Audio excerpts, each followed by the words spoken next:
यहाँ चालू कर लीजिएगा, करें आप फ्री, ये हो गया और उसका वीडियो आपको स्टार्ट करना चाहिए कि आपका एक काम करेगा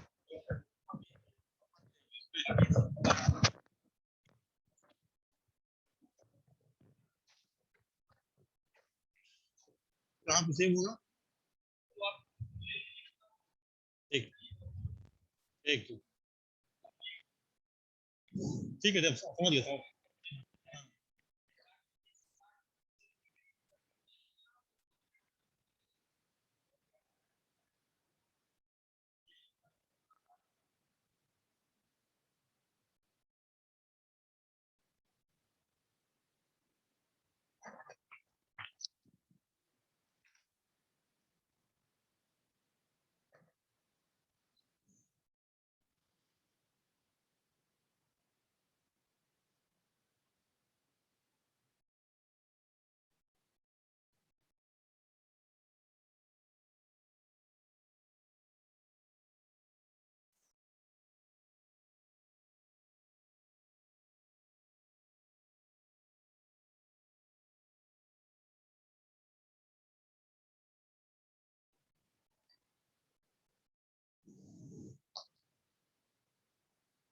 Good morning to all of you. Myself Vikas Yadav from Bodh Institute of Pharmacy. Today we will discuss about anti-epileptic drugs. So first of all, what is epilepsy? Epilepsy की अगर हम हिस्ट्री की बात करें तो around 400 BC, during the time of Hippocrates, on the psychoid disease. हम लोग को इस पर और ज़्यादा फोकस नहीं करना है. What history? Definition. Second one is definition.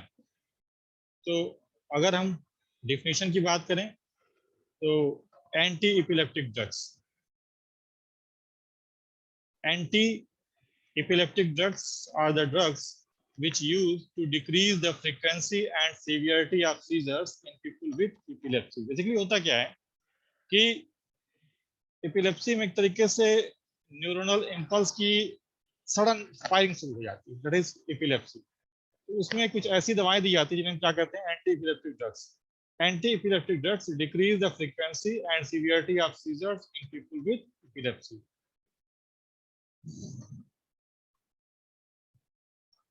अब दूसरी चीज क्या है कि जितनी भी एंटी एपिलेप्टिक ड्रग्स हैं वो जो सीजर्स के सिम्टम्स होते हैं, treat the symptoms of seizure, not the underlying epileptic condition.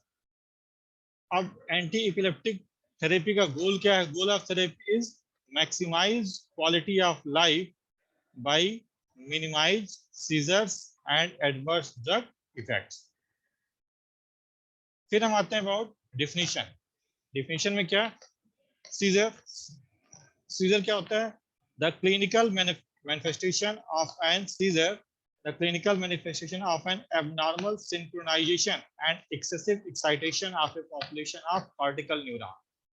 उसमें जो कॉर्टिकल न्यूरॉन्स होते हैं उसमें over excitation, that is known as seizure. Epilepsy क्या है? Epilepsy is a tendency towards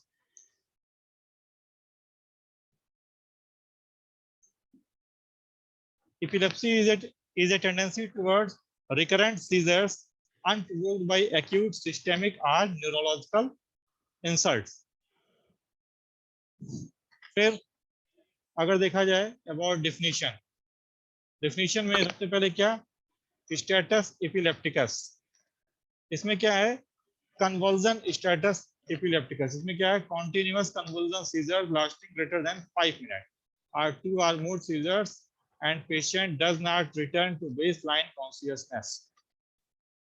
मतलब क्या कि फर्स्ट टाइप ऑफ जो एपिलेप्सी है इसमें जो सीजर की कंडीशन है वो नियर अबाउट 5 मिनट से ज्यादा टाइम तक के लिए रहती है और उसमें 2 या 2 से ज्यादा सीजर्स आ सकते हैं और patient does not return to baseline consciousness की जो चैतन्य अवस्था उसमें पेशेंट जल्दी रिकवर नहीं करता. दूसरा आपका क्या आता है?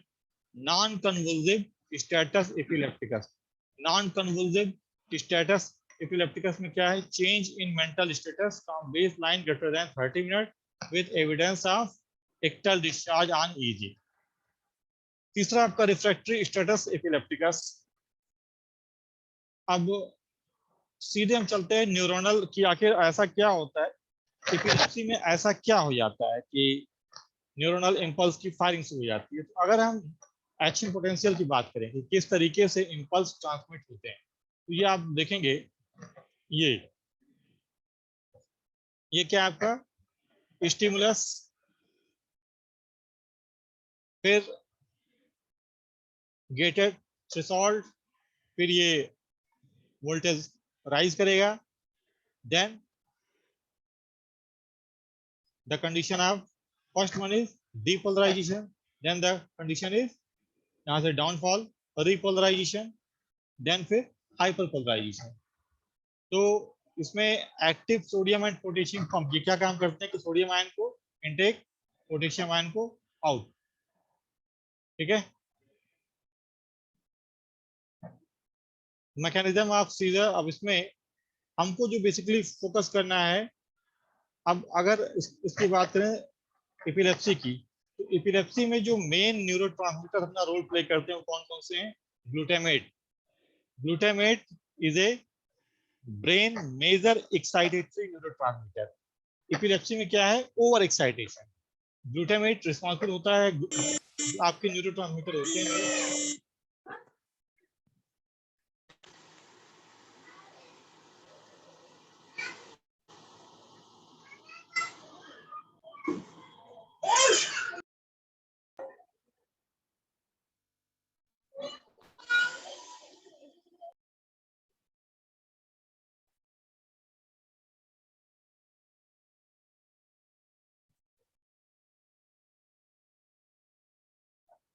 तो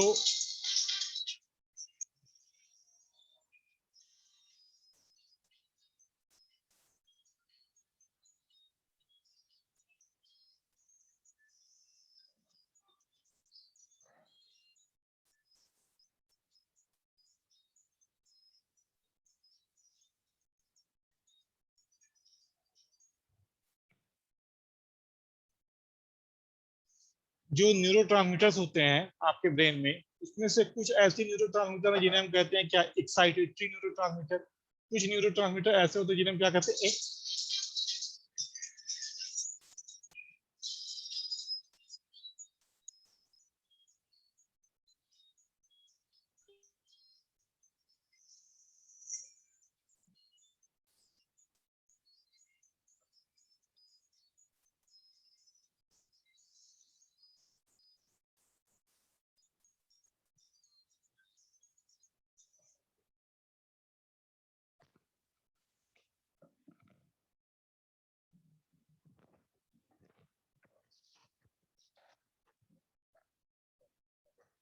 कुछ न्यूरोट्रांसमीटर्स ऐसे होते हैं जिन्हें हम क्या नाम देते हैं? Excitatory neurotransmitter. कुछ न्यूरोट्रांसमीटर्स ऐसे होते हैं जिन्हें हम क्या नाम देते हैं? Inhibitory neurotransmitters.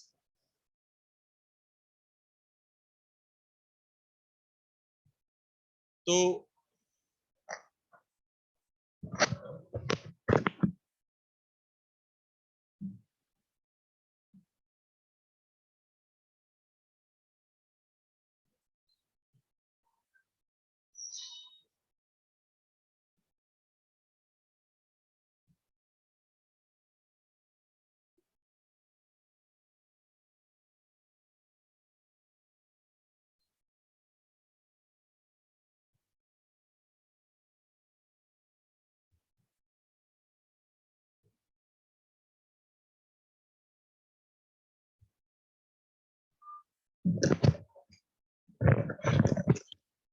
some are called as neurotransmitters and some are called as inhibitory neurotransmitters. Excitatory neurotransmitters में क्या आते हैं आपके? Glutamate. Glutamate means it cause excitation of, एक तरीके से नर्व इंपल्स की फायरिंग को बढ़ा देता है। टू ग्रुप ऑफ रिसेप्टर्स, जो एक होते हैं आइनोट्रोपिक रिसेप्टर्स, एक होते हैं मेटाबोट्रोपिक रिसेप्टर्स। आइनोट्रोपिक रिसेप्टर्स में क्या है? फास्ट साइनेप्टिक ट्रांसमिशन, और मेटाबोट्रोपिक रिसेप्टर्स में स्लो साइनेप्टिक ट्रांसमिशन। इसके अलावा गाबा, गाबा क्या है? Major inhibitory neurotransmitter in the CNS. Gamma aminobutyric acid is the major inhibitory neurotransmitter in the CNS. Two type of receptors होते हैं गाबा में, गाबा A and GABA B. गाबा ए होता है पोस्ट साइनेप्टिक, साइनेप्स के बाद, and GABA B is the pre synaptic. फिर आपका आता है, फिर हम सीधे आते हैं classification of anti epileptic drugs. Anti epileptic drugs को जो क्लासिफाई किया गया है, ये उसका क्लासिफिकेशन है. First one is sodium channel, second one is calcium channel, फिर GABAergic, glutamate, CA inhibitors, and then others. अब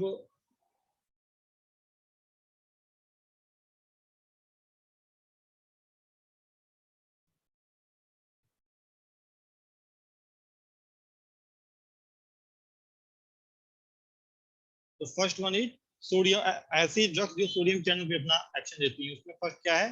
phenytoin, then carbamazepine, then oxcarbazepine, zonisamide, lamotrigine. ये ड्रग्स कौन सी हैं? ये ड्रग्स ऐसी ड्रग्स हैं जो आपके सोडियम चैनल पे अपना काम करते हैं. जब ये सोडियम चैनल पे एक्शन देती है तो इससे क्या होगा कि नर्व इंपल्स की फायरिंग काफी हद तक रुक जाएगी. तो सोडियम चैनल पे एक्शन देने वाले में कौन कौन से हैं? फेनेटोइन, जो आपका हाइडेंटोइन डेरिवेटिव है, phenytoin, carbamazepine, oxcarbazepine, zonisamide, लैमिट्रिजीन. फिर आपका आता है कैल्शियम चैनल, तो जो अपना एक्शन देते हैं वो क्या क्या है आपके? इथोसक्सिमाइड. इथोसक्सिमाइड सक्सिनिक एसिड डेरिवेटिव है which act on calcium channel. फिर आपका आता है गाबार्जिक रिसेप्टर, गाबा एगोनिस्ट, बेंजोडाइजिपिन्स, बार्बिटुरेट्स. ये क्या काम करते हैं? ये गाबा ट्रांसमिशन को बढ़ावा देते हैं. गाबा क्या है? Inhibitory neurotransmitter. तो जब गाबा इनहिबिटरी न्यूरोट्रांसमीटर है, उससे क्या होगा कि जो नर्व इंपल्स की एकाएक फायरिंग बूस्ट हो रही है वो काफी हद तक कम हो जाएगी by gabaergic transmission. GABA agonist बजाय बेंजोडाइजिपिन, बार्बिटुरेट्स वगैरह दिए जाते हैं.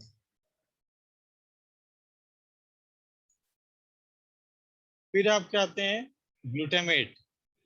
अब ग्लूटामेट क्या है? एक्साइटेटरी न्यूरोट्रांसमीटर है, तो इसको सप्रेस करने के लिए कौन कौन से दिए जाएंगे?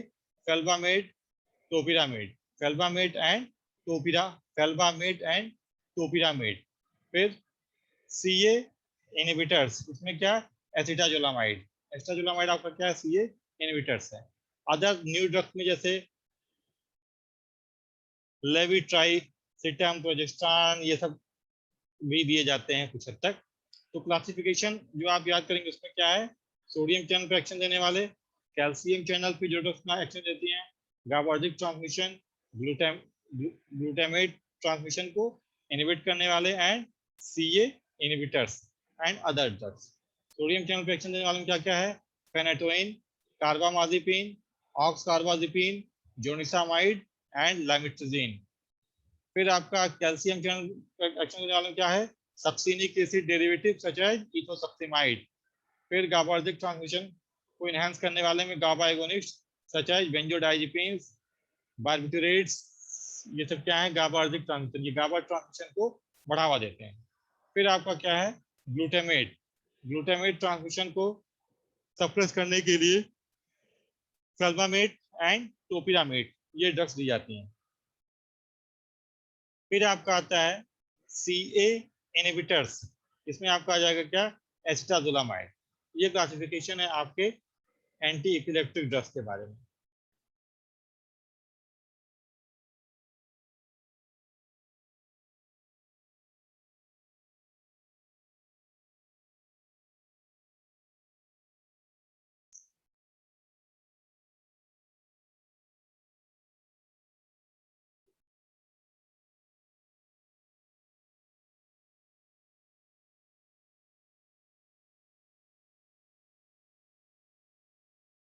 फिर हम डिस्कस करेंगे अबाउट एडवर्स इफेक्ट्स. अगर हम एडवर्स इफेक्ट्स की बात करें तो डिजीनेस, फैटिज, एटॉक्सिया, डिप्लोपिया, ये सारे के सारे एडवर्स ड्रग रिएक्शन आपको देखने को मिलते हैं ऑल एईडी। जितने भी एंटी एपिलेप्टिक ड्रग्स हैं सब में आपको डिजनेस, फटीग, एटॉक्सिया, डिप्लोपिया देखने को मिलता है। फिर आपका आता है लेविटायरासिटम एंड गाबापेंटिन। ये आपका क्या है, इरिटेबिलिटी, बिहेवियर चेंज काज करता है। ये क्या काज करता है, इरिटेबिलिटी या बिहेवियर चेंज। फिर आपका आता है वेट लॉस या एनोरेक्सिया काज करने वाले टोपिरामाइड, जोनिशामाइड, फेल्बामेड। ये वेट लॉस या फिर एनोरेक्सिया काज करते हैं। एनोरेक्सिया मीन्स क्या, अरुचि। इसमें टोपिरामाइड, जोनिशामाइड, फेल्बामेड ये वेट लॉस या एनोरेक्सिया काज करते हैं। फिर वेट गेन, वेट गेन में आपके आते हैं वैल्प्रोइक एसिड, कार्बामाजिपिन, गाबापेंटिन, प्रीगाबैलिन। ये सारे के सारे क्या काज करते हैं, वेट गेन। फिर आपके आते हैं टिक्स एंड इंसोम्निया। ये काज करने वाले क्या है, लाइमिट्रोजिन। मेटाबॉलिक एसिडोसिस काज किसके द्वारा होता है, टोपिरामाइड। फिर लैंग्वेज डिसफंक्शन, टोपिरामाइड।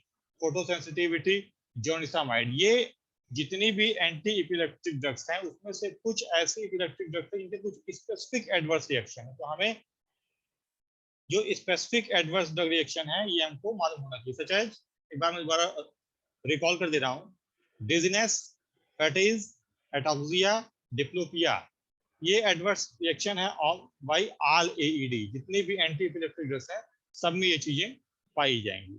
फिर आपका इरिटेबिलिटी एंड बिहेवियरल चेंज, ये गाबापेंटिन के द्वारा होता है। फिर आपका वेट लॉस, एनोरेक्सिया, ये टोपिरामाइड, जोनिसामाइड, फेल्बामेड के द्वारा वेट लॉस या एनोरेक्सिया।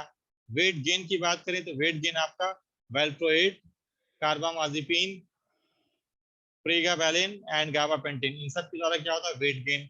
टिक्स एंड इंसोम्निया, ये आपका होता है लाइमिट्रोजिन के द्वारा। मेटाबॉलिक एसिडोसिस, ये होता है टोपिरामाइड के द्वारा। लैंग्वेज डिसफंक्शन, ये आपका टोपिरामाइड। फोटोसेंसिटिविटी, जोनिसामाइड। फिर आपके आते हैं idiosyncratic adverse effect. Idiosyncratic adverse effect मतलब क्या,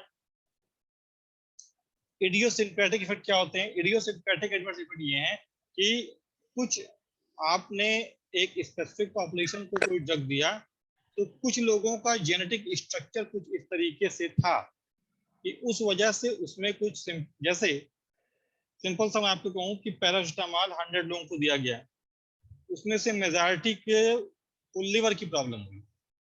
तो ये प्रॉब्लम क्यों हुई, इसकी मैकेनिज्म हमको पता हो, लेकिन हो सकता है उसमें से एक दो लोग ऐसे हो या कोई एक ऐसा बंदा भी हो जाए जिसके स्किन पे रैशेस पड़ जाए या जिसको सांस लेने में दिक्कत होने लगे उसी स्पेसिफिक दवा की वजह से, सिंपल सा पैरासिटामोल की वजह से।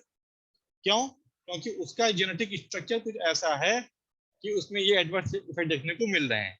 तो ड्यू टू स्पेसिफिक या सेलेक्टिव जेनेटिक स्ट्रक्चर, अगर कहीं कुछ स्पेसिफिक एडवर्स रिएक्शन कुछ लोगों में देखने को मिलते हैं, that is known as idiosyncratic या uncommon reaction.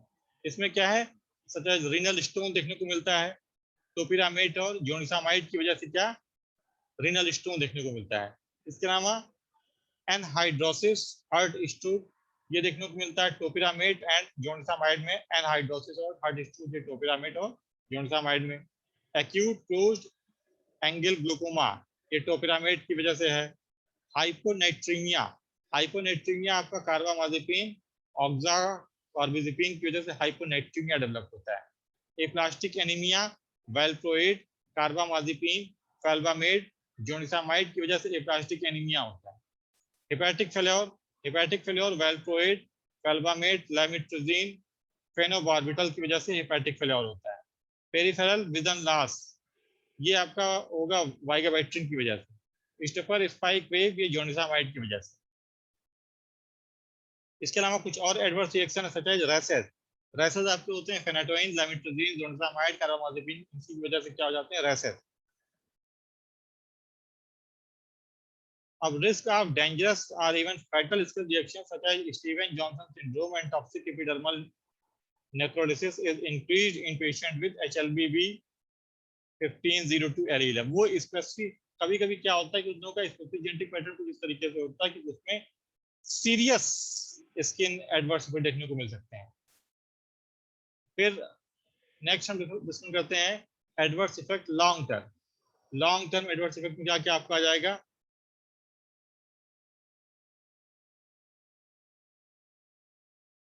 Long term adverse effect में क्या क्या आपका आ जाएगा? Osteomalacia, osteoporosis. ये क्या है आपके? ऑस्टियोमलेशिया, ऑस्टियोपोरोसिस, ये आपके लॉन्ग टर्म एडवर्स इफेक्ट में आ जाएंगे। ये क्यों होता है? कार्बामाजिपिन, फेनोबार्बिटोल, फेनाटोइन, ऑक्साकार्बाजेपिन, इनकी वजह से क्या होता है? Osteomalacia and osteoporosis. फिर आपका क्या आता है? Folate deficiency anaemia. Folate deficiency anaemia, phenobarbital, phenytoin, carbamazepine, valproate की वजह से क्या होता है? Folate deficiency anaemia. Altered connective tissue metabolism और ग्रोथ, ये किसकी वजह से होता है? फेनाटोइन या फिनोबार्बिटल। फिर आपका आता है एईडी, फिर